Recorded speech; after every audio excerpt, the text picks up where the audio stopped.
Hello, welcome to Book Talk. This is your host, Anthony Morore.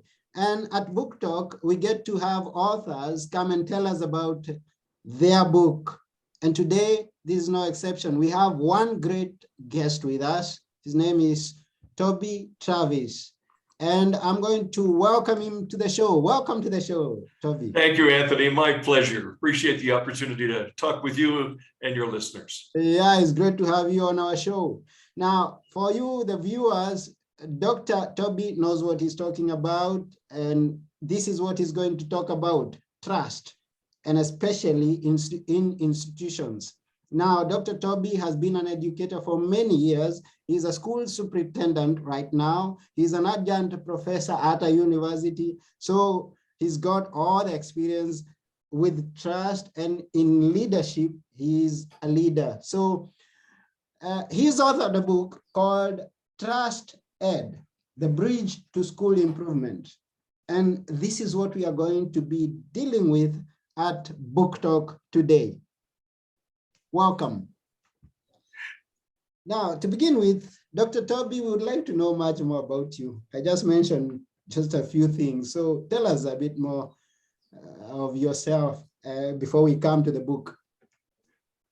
Well, I think as I've discovered with many educational leaders, we didn't start here.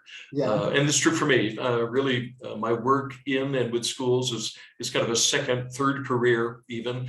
I have a corporate background, a nonprofit background. So my experience in leadership actually has been quite varied.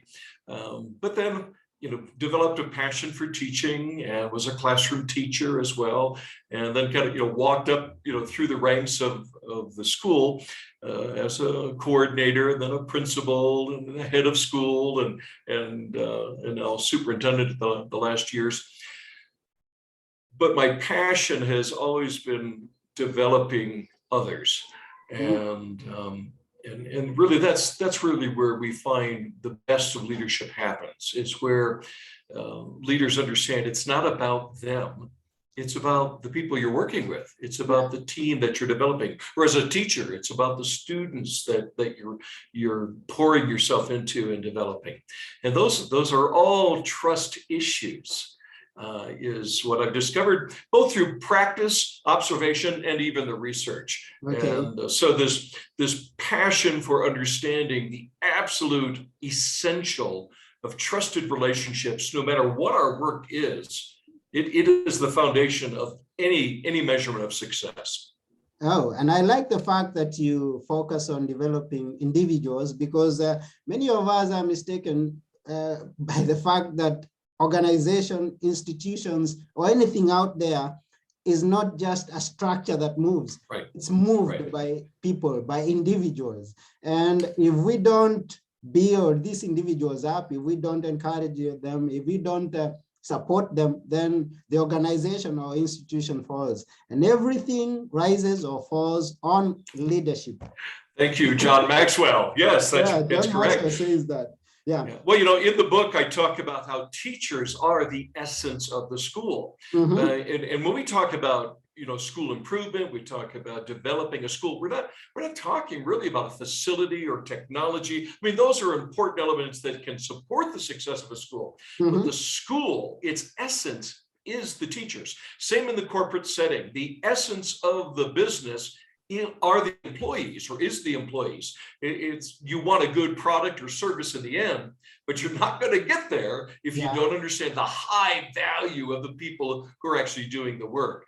And so when we focus on ensuring, again, in the school setting, that teachers are well supported, that they have opportunities for their own improvement and growth, that they are well resourced, that's where we then see high levels of student engagement, parental satisfaction, community support. I mean, all those things are benefits of a trusted relationship between the school leadership and the teachers. Oh, beautiful. And now in your book, I mean, you give it the title, Trusted, but you say the bridge to school improvement. Why the bridge? Well, actually, I always like to give credit to my wife. She came up with that analogy. I had completed my my doctoral program. I had all this research, and I'm like, okay, how do I communicate this? How do we visualize this? And actually, it was Tanya said, well, sweetheart, isn't it kind of like a bridge? And it is. So as school leaders, we see all these challenges that we have to cross to get our school and our school community from where they are to where we desire them to be. So again, thinking about school improvement, how do we continually get better? Well, we have a river of things that can really impede how the school gets from where we are to where we want to be. Yeah. We need a bridge to get across. And largely what's in that river is a lot of distrust, a lot of broken relationships, broken promises, unmet expectations, a lack of support, all kinds of frustrations. And you, as an administrator or leader, may have inherited it. You may have caused some of it. Wow. And so how do we build a bridge across that? Well, you do that through building trust. And then so we look at what are the components of trust, because we use a small word to describe a very complex issue. Often in trainings, we'll create a word cloud, and I'll say, give me 3 words to describe what you think of when I say trust. And Anthony, they'll fill the board with all kinds of words and phrases, and what you realize is trust is complex. And so, in the research, what we identified is there are 6 major components to trust. Okay. And so this also, when we start talking about those components, a way to visualize it is to talk about it like you're building a bridge. Yeah. And I won't go through the whole analogy, but as an example, a bridge must have a solid foundation, right? Yeah. So you can't do anything without a solid foundation. Well, in leadership, the foundation is what we're talking here about beliefs and values. Okay. What do we really believe in a school setting about education, about the role of leadership, about the role of teachers and parents and students? What are our values? What's our pedagogical beliefs? In other words, what do we believe about good teaching? Yeah. These things have to be known, they have to be clear, they have to be articulated. And when we look at that element of how our foundation to trust are our beliefs and values, that gives us a place to start and also to kind of assess where our foundation is at. And then there are other elements to a bridge. So the substructure of a bridge, those components on the bottom side of the bridge, is all about connecting everything to the foundation. Yeah. Well, in leadership, that's all about us connecting everything we do to our beliefs and values. Because where we lose trust is when we say we're one thing, but we're not consistent in our practice, our policies, our protocols. If they're not consistent with what we say we believe, we're not going to be trusted. And on it goes. So the deck of a bridge, the part that we drive across seems simple, right? Yeah. Well, if you actually study the construction, the architecture of a bridge, it's very complex. Yeah. But our experience should be simple. We should know what lane we're in. The marking should be clear, right? Same thing in leadership. Yeah. There needs to be clear vision, clear direction. Trusted leaders take the complex and make it simple. And there's clarity, there's order. And so what we have developed, or what I had the privilege of developing, is something that we call the TrustED framework for school improvement. Okay. And we use these 6 components to both assess where we at as school leaders, but then also to develop school improvement plans based on developing trusted leadership. Because when the leadership is trusted, again, there's all these benefits that come with it. Make sense? Yeah, makes sense. So in actual fact, what we are focusing right here is not the entire system of the school and the parents concerned. It's basically the leader, because this is the most important person in the organization. So it's developing the leader to use these components of that we are talking about, so that trust can be restored where it's been lost. Exactly. Yeah. The number one indicator, so this is the research, the number one indicator of school success is trusted leadership. And what's interesting, Anthony, it doesn't seem to matter how we measure or define success. So if we say, okay, school success is best determined by student achievement levels. In those schools where we have the highest levels of student achievement, we also have the highest levels of trusted leadership. Yeah. Let's say we rate school success by teacher retention levels. in the schools that have the highest levels of teacher retention, we have the highest levels of trusted leadership. And what we find is there's a direct correlation. And this is true for community involvement, the use of discretionary time and energy. So this is volunteerism. But we see financial support, the private school sector, when they're doing fundraising, the highest levels of financial input, community input, again, teacher retention, student success, they're all directly connected to trusted leadership. And if I may, and here is the problem that I've come across. We know this, and actually 90% of educational leaders know this. This research isn't new. My work has been, okay, how do we assess it and how do we intentionally improve it? So we've known this. Very, very, very few schools are actually investing in intentionally developing trust in their leadership. They're assuming it's some sort of soft skill that either you have or you haven't. And it just isn't true. It is a skill set to be developed. There are specific competencies that we can train ourselves and develop ourselves in to increase the levels of trust. And when we do so, the benefits are huge. And when we focus on other school initiatives like a literacy program or a math program or some new pedagogical strategy, if we don't deal with the trust issue first, what we've discovered in the research, over 90%, those other initiatives are short-lived. They don't last. And this is why in schools, they're constantly trying something new because they're not dealing with the root issue. And that's the level of trust between the school leadership and the teachers, students, and parents. Oh, thank you very much. And just something that I'm questioning here, and I know that some of us understand something that we are being directed into, something that we are being explained into by knowing what is exactly the opposite of that. Now we are talking about trust. What is mistrust? What is that lack of trust in an institution? I mean, what do you get to find the leaders doing, or the parents or the students? Can you give us a clue of what is a lack of trust, and then now here where we are bringing back trust? Well, think of any kind of change management or, again, improvement initiative that a leader is trying to engage the school community in. And it's just, use, I mean, we could grab any kind of initiative. Let's say we are trying to institute what's referred to as authentic literacy practices school-wide. Okay, great initiative, research-based, and authentic literacy talks about how we want every student able to read, write, and speak about the learning. And we want to make sure that that's happening in all the elements of the curriculum in every classroom. Great initiative. We've been told that schools that practice authentic literacy, this is probably the quickest and fastest way to high levels of achievement. Second only to developing trusted relationships between leadership and teachers.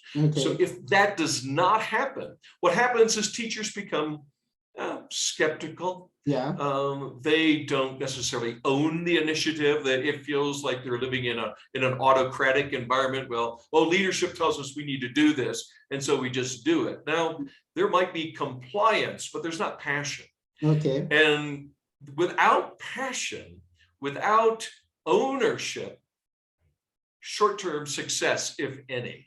If we want systemic, long-term success in the initiatives we want to see happen in our schools or organizations, there has to be ownership. There's going to be buy-in.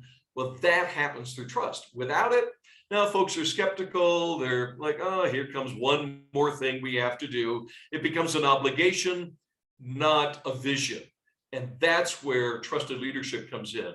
We have to be able to empower others to own wherever it is we're going, rather than mandating it. Beautiful. So now here we are focusing on the students and teachers, and what part do the parents have to play? I mean, in all this.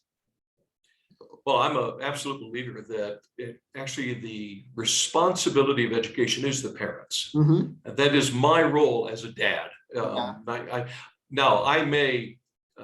I may secure the services of a school and educators to help me with that, as most of us do, the vast majority, but it really needs to be seen as a partnership. And schools and school teachers and leaders need to understand that it's a partnership. And And learning, it's not a factory. The schools are not just, we're kicking out a product. It's an art. The best of schools are personalized. It's well, in the Christian world, we talk about it's discipleship, right? Yeah. It's where we're mentoring others. That's the best education, not just running through a textbook and passing a test. Though that's the most basic, in fact, the worst kind of education. The best is a partnership with parents and the child's aspirations and desires, and helping them become who they are to their fullest. And that takes a lot of parental engagement as well. In fact, we've seen the higher the levels of parent engagement, the better the educational experience of the child. Now, there's exceptions to that, obviously. But as a rule, the higher the level of the parent or the guardian, the better the experience is for the child. Oh, okay, beautiful. Now, could you be having a copy of your book with you, just in case? Actually, I do, but it's in the other room. If you don't have it now, no problem. We're gonna tag it as we are moving on. Because I wanted to see the diagrams that you may put there that explains someone who doesn't know about the components of a bridge. And you talked about some. You can give us an image through words of how the bridge is going to be looking like, because we also have other components that maybe you would touch one or two others before we proceed, because we talked about the foundation. We talked about the ones that hold the foundations together.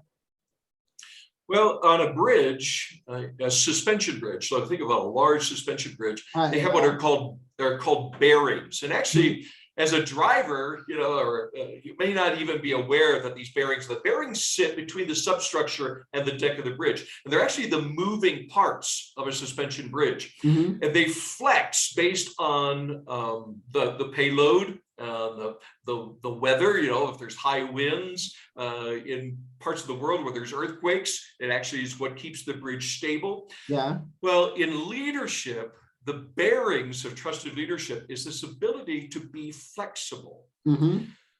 But what we've also learned is, in order to be flexible as a leader, you must be involved in the actual work of the school or the company or the organization. So what we've learned about trusted leaders do not sit behind multiple walls of secretaries, for example. Trusted school leaders don't spend the day in their office. Trusted principals they're in the hallways, they're in the classrooms, they are in the committee meetings that are talking about curriculum and instruction and assessment. These are trusted leaders. And what we find is these leaders gain the ability to be more flexible to meet the needs, the unique needs of their students, their teachers, their community, the more they're actually involved in the work. And so again, here's where a way that we can assess levels of trust is just looking, okay, how flexible are you as a leader in your leadership style? Well, to determine that, we can also look at how involved are you in the day-to-day work, or if you know the nuts and bolts of building the bridge. Trusted leaders don't do that from a distance. They are intimately involved in the work. So that's the bearings of trust. Make sense? Yeah, it makes sense. Makes sense. That if you've got to get it working, then you've got to work it. Right. You've got to be there. You got to be there. Right? You got to be present. Exactly. It's not just about spitting commands there, here and there, and just waiting for results. Exactly. Right. Now, it certainly is the leader's job to help carve and ensure vision and direction is clear. That's a role of leadership. But the work is done, by the teachers and the staff or the employees, and it has to be theirs, and they have to have a voice in it, and they need to be, the old saying, hire well, empower well. So treat people as hire professionals, and then treat them as professionals. Another component of trusted leadership, using the bridge analogy, is what we call the girders of trust. Now, on a bridge, the girders are those beams that run along underneath the deck of the bridge. And what we find in bridge construction, those girders, they're different in length or width and size, based on the context and the setting of the bridge. So if it's a bridge that's built on a corner, or it's a narrow, or it's a wide bridge, it's a long bridge, those girders look different. And here what we're talking about is that leadership ability, very similar to the bearings, but here we're talking about the skill set of contextualizing and adapting to these unique contexts of the school. And here's another key element that we've learned in the research, Anthony, is that every school campus is unique. Every school campus is unique. And this is why statewide, countrywide, or even division-wide goals and initiatives often fail, because those leaders who are setting those initiatives, although well-intended, are not recognizing, again, what we know from the research, that every school campus must be dealt with uniquely. So every best practice that we're trying to initiate must be contextualized to that local setting.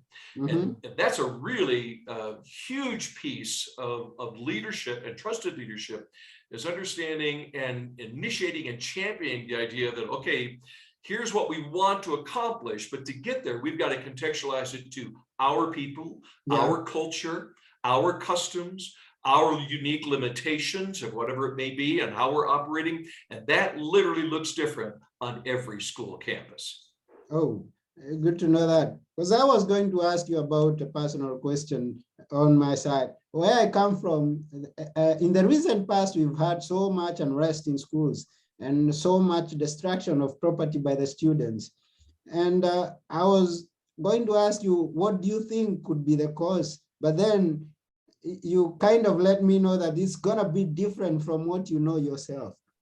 Well, and it will be different for every situation. But again, when you look at student unrest, where's it coming from? They don't trust their teachers, or they don't trust the school leadership. It's a trust issue, is where that stems from. And again, when we go back and we look at what drives high levels of student achievement, is student internal motivation. What drives student internal motivation is student engagement in learning. What's the number one factor that drives student engagement? Positive, trusted relationship with their teacher. And what's the number one element of driving teacher engagement? Trusted leadership. It all goes back and connects there. So we've got to get that right, so that we get teachers in a place where they're highly motivated, highly engaged to be a right relationship, trusted relationship with students. When that's there, in fact, we've seen some major studies on behavioral issues. So classroom discipline goes way, way down when trust levels are high. So focus there. In fact, one of the teachers that I had when I was a high school principal had zero strategies for classroom management because he didn't need them. Oh. And why? Because his kids loved him. Those students knew he was authentic. He cared for them personally. He contextualized the learning to their needs, their aspirations, their desires. He made it authentic. He had literally zero behavior problems in his classroom. And yet those same kids in another classroom would be sent to my office frequently for being disruptive. What was the difference? The difference was the trusted relationship with the teacher. So when we look at disruptions going on school campuses, they're really trust issues is what we need to look at. And then we have to, and the challenge there, Anthony, is trust takes time. It is not repaired quickly. We're often looking, we want some quick answer. You know, leaders often think, oh, we need to change a policy. Well, maybe, but you don't fix trust issues with a policy change. That's beautiful, beautiful. And I think you need to go all around the country, not only the country, but all over the globe, letting people know that they need to bring trust into the institutions so that they may run smoothly.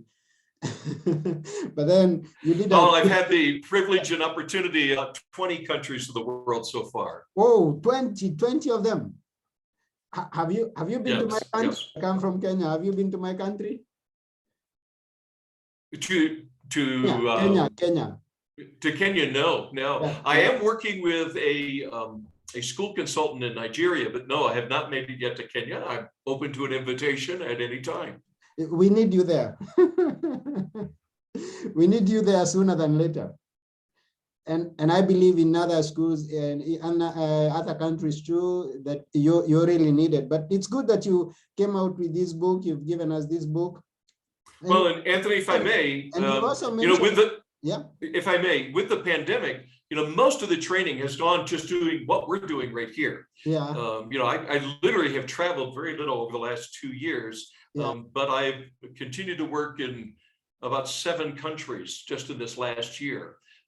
So, and it's all being done through Zoom. Now, is it ideal? No, because in the best cases, you want your consultant to be on site at least once to see what's, you know, what's really going on.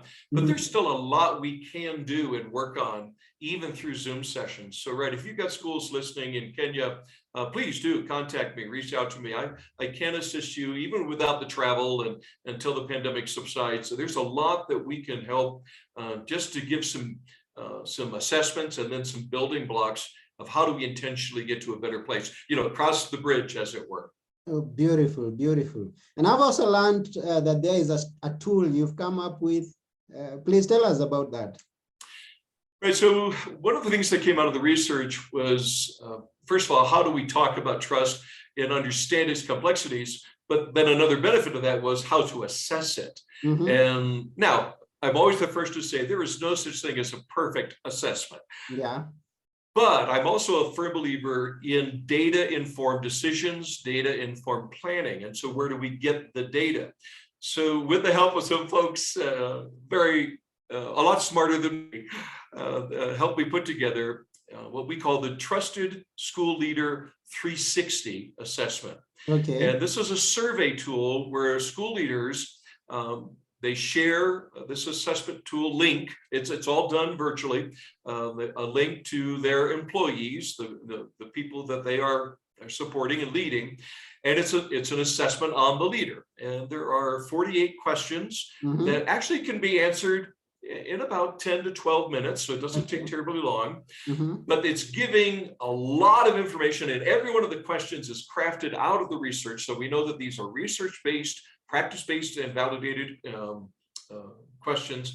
And then that information goes back and it basically gives us a scoring of where that leader is in these 6 components of trust. Okay. And using that data, we can then create an improvement plan, an initiative, action planning, as it were, for those leaders and their leadership teams. We can even identify some school-wide improvement initiatives, because the school is often a reflection of what's happening in the leadership. And so, yes, schools around the world are using, it's called the Trusted School Leader 360, or often abbreviated the TSL 360.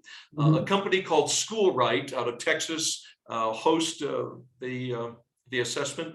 But your listeners can contact SchoolRight directly, or they can contact me, and I can put them in contact with how to get the assessment done.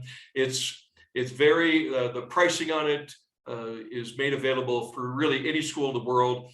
There's actually a fluctuating rate based on the number of employees that you have. So the company that hosted has made it very accessible, and it's really good data. It's been a wonderful tool to have. And then, you know, what we do in teaching, you know, we'll do a baseline assessment where students are at. We provide instruction, or in this case, we would provide some action planning, professional development, and then we reassess. And schools will use this 360 assessment about once every 5 months. And it also creates just a point of data to help us understand, okay, are we getting better? What do we need to do next? And that's what gets to be really important, is we know what best practice is. What we have to figure out is what's our next practice. In other words, what do we need to be focused on? There's so many things that leaders can be involved in. Often we're kind of overwhelmed with, oh, there's so much to fix. Well, this tool will help them identify this is what we need to work on next. And when we do, then we have a very data-informed, research-informed guide to our leadership and our school improvement. And that's beautiful, because if we don't know where we are, then we may not know where we want to go. So it's good that it's good to have a tool to assess where we are exactly, so that we can improve on the trust issues that we may be having. So yeah. And Anthony, we also have a free self-assessment. Now, it's not real data, but it's a good reflection tool. It's a good tool just to cause us to think and open the conversations about trust in our leadership. And if your listeners want access to that self-assessment tool, I can give that information at the end, or they can just contact me. But that's free of charge. And it's just literally you just get online, answer some questions about yourself, and it will give you a self-rating on those 6 components of trust. But it's a good place to start the conversation. Wonderful. Now, just give it to us right now, right here. So how do we find it? Okay, so I like so you can go to TrustED. You can go to TrustED School. So TrustED School, all one word, .org or .com. You can also go to my name, which is Toby Travis, just TOBYTRAVIS, either .com or .org. And that's where you'll find the information about the TrustED framework. And there's a contact link there for reaching me. And you'll find information about the training that we provide, the executive consulting and coaching services that I provide. But that's how you can reach me, is again, trustedschool.org or Toby Travis. Just Google it and it'll find me. The book is available through Amazon. So it's currently available on Kindle and print. We are working on a Spanish version and an audio version, hopefully coming out in the next year. But it's currently available on Kindle or in print, anywhere that Amazon is available. Yeah, beautiful. So the book is TrustED, The Bridge to School Improvement. And it's been beautiful to have Toby Travis with us. Tell us what is in the book, what we expect to get out of using the book. And for any educator out there, any leader in an institution out there, this is your time to get this book, because it's going to help your institution, your leadership very well. And Anthony, thank you for mentioning that. It's not just for schools. So the examples in the book are all school examples, because that's primarily the work that I'm involved in. But the principles are universal. So I do have corporate clients and nonprofit groups. So these leadership principles are universal. So yes, the book examples are all about school improvement, but the same principles and applications could be made to a business, a corporation, again, a nonprofit organization. I think anyone in leadership will find value in the book. And it's good that you mentioned that, because in every institution, every household, every organization, trust is the number one thing. Now, if we lack trust, then we are done. So these principles and components that have been explained in the book, whomever you are, if you are concerned with knowing how to restore, how to build trust, then go get the book. It's not just about the example that have been used about a school. Then, I mean, you can utilize it in any way, wherever you are. I even dedicate, there's a whole chapter on restoring trust. Okay. And there we talk about 4 elements, or 4 commitments is the verbiage that we use in the book, that came out of the research again. Okay, if trust has been broken, can it be restored? And if so, how do we do that? And again, the application you'll find there is not just school related. In fact, we use a lot of even personal applications. And I think your readers or your viewers will find that helpful as well. You know, if you're in a situation where either you've inherited a situation of broken trust, or you have broken trust. I mean, we're all human. We all make mistakes. It happens. Yeah, sure. How do we intentionally take the next steps to restore it? What does that look like? We provide guidance on that in the book as well. Can you give us a clue without giving us everything? Sure. Yeah. Well, you know, I mentioned a little bit earlier that trust takes time. Yes. So one of the things we talk about, or I talk about in the book on that chapter, Restoring Trust, is trust is restored by making promises and keeping commitments over time. So when I'm consulting or coaching someone, coaching a leader where maybe trust has been broken, I say, okay, what promises can you make in this next week that you can fulfill and deliver on within the next week or two? So it's not big, grandiose promises that'll make a difference. It's make little commitments and carry through. Make little commitments, carry through. Do this consistently, and trust is rebuilt. So it's make promises, keep them. And here I always have to and make little promises, and it's okay. Yeah.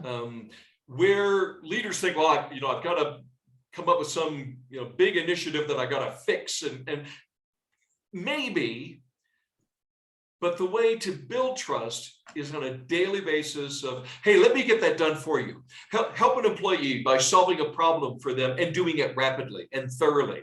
As a leader, really my job as a superintendent of schools right now is to solve the problems of my principals, right? It's like principals come to me, tell me what your issues are, what your challenges are. And my job is to try to fix those problems or find solutions for them as quickly as possible.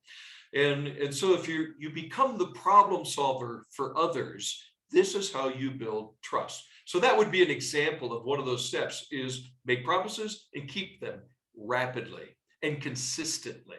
That's one of the keys to restoring trust. Right. Another would be extending trust to others. Okay. What we've learned through the research is the more I trust you, Anthony, the more you're going to trust me. Yeah. And so as a leader, the more I entrust my employees, again, hire well, empower well, hire people you can trust and trust them, let them do their job and empower them, distribute leadership as much and disperse the leadership responsibilities as much as possible. And the more you trust others and treat them as professionals, the more they're going to trust you. So there you go. There's two of them. Oh, beautiful. And I got that. I mean, it's in the little details, those details that we may tend to ignore. They are the ones that matter in the big picture. They are. I'll give even one more very practical example. Yeah. Do not solve problems via email. We talk about this in the book quite a bit, and I train on this when I'm doing school trainings or leadership trainings. You want to increase the health of a work environment, put into your grievance policy. Almost every company or organization has a grievance policy, how problems are solved. Yeah. Put in your grievance policy that grievances may not be submitted via email. Now, they may be in writing, but they must be presented in person. And so in the organizations that I have led and those that I have consulted for, I encourage them, okay, no longer permit people to dump on others in email because it's toxic. But rather, if I receive an email from someone who's just lambasting somebody or me, right, and they're complaining, the only response I will put in that email is, thank you for sharing your concern with me. Let's set up a time to talk. Do not engage in problem solving in the email, and you will elevate your level of trust. Value relationship, value conversations, value people. And what you find, it improves the work environment. It improves relationships because we're not just dumping on each other by what we're screaming at each other through a text. This is a cultural thing that has happened around the world, which has really destroyed many relationships. It's destroyed organizations and work environments because we've let people get away with it. Stop it. Don't let yourself be involved in it. Make it a norm of your community that, no, we value each other as persons. We're going to talk and deal with our problems and issues in person, face to face. That will build trust. And it's good that you've mentioned that. Now you've reminded me of something that happened right here today. I received a text from a high-ranking person, someone with a big organization. And we are in conversation in the text, but as we are exchanging text, I'm asking myself, is this for real? Am I texting with this person? And there's that lack. I mean, I'm thinking maybe it's one of their secretaries that is texting me. I'm saying, how can I believe unless that person at some point of the conversation, that person left me a voice note instead of text. And then I said, oh, so this is the person I'm communicating with. Now, if you send an email, just like you're sending, there's so much in between that cannot be filled, the gaps that cannot be filled, the bridge could be missing. Right. Yes. So for you True. to bridge it through, it's good that you be there in person. If not sending a voice note like that person sent me, then be there in person. It's going to be very authentic. It's going to build that trust much more than just exchanging some mail. So I agree. Yeah. And we've all gotten so good at this, right? Yeah. I mean, whether it's Zoom or some other platform, this is readily accessible to almost everyone. Mm-hmm. And yeah, this is the next best thing to us both sitting together in a coffee shop having this conversation, right? Yeah. And anybody can access this. There is no reason for us to just be doing all this texting business. Now, again, I think email and text is great for information. Yeah. Right? Great for sharing information. Wonderful tool. Use it every day. But it's a terrible tool for problem solving. Yeah. And that's the differentiation I'm trying to bring here is don't try to solve problems or issues because you as you mentioned, Anthony, you can't figure out the nuances of feelings, emotions, intentions in a text message. And often they're misread. You know, people putting things in all caps, right? You think they're screaming at you, right? Right. It's anyway, it's one of the practical elements we talk about in the book, or I talk about in the book, here's a practical implementation of what getting greater clarity and order looks like in your setting. Beautiful, beautiful, beautiful. Now, that's so good. Thank you for sharing with us your book, TrustED, and we should go and get to read it in order that we may get all those information, all the information that is inside there, that we can build trust or restore trust. I also want to thank all our viewers out there, those who are watching live and those who are going to watch the recorded version. And at this point, let me thank one, Christina Antoniathu.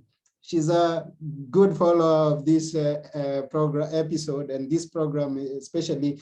And she says so many good truths and she's thanking you. Oh, thank you for listening and appreciate the feedback. Yeah. And once again, it's a great honor that you've stayed with us and you've given us this insight into trust, building trust, restoring trust. And whomever has heard this is going to apply in their own lives, in their own institutions, or in their own families.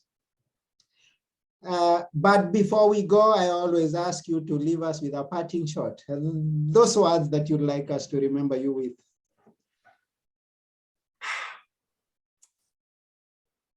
The number one indicator, as I said earlier, to not just school success, but as you mentioned, Anthony, to personal success, relationship success, is trust. Yeah. And it doesn't just happen. We must be intentional in developing trust, maintaining it, protecting it, and doing sometimes the hard work of restoring it. But when we do, we will, and we do find success in our relationships, in our personal growth, in our work, in our aspirations. It is the key issue. So it's my pleasure to help somebody with this. Yeah, I've benefited personally. I can tell you all kinds of personal stories. I've not always, been as trusted as I would desire to be very authentic, right? I've had to learn how to become a better listener. And there are skill sets that I've had to develop as well. And it's true for all of us. But when we do, the rewards are amazing. So be trusted is kind of my parting shot. Thank you very much. Thank you, Toby. It's been such a wonderful time. And yes, it's true that we all have points in our lives where we have to work on. And if this is going to be trust, and if we work on it and stick with it and build it, restore it, and we are going to be the best people, the best version of ourselves. So thank you very much yet again. It's been a pleasure having you on our show. Thank you very, very much. Yeah, thank you.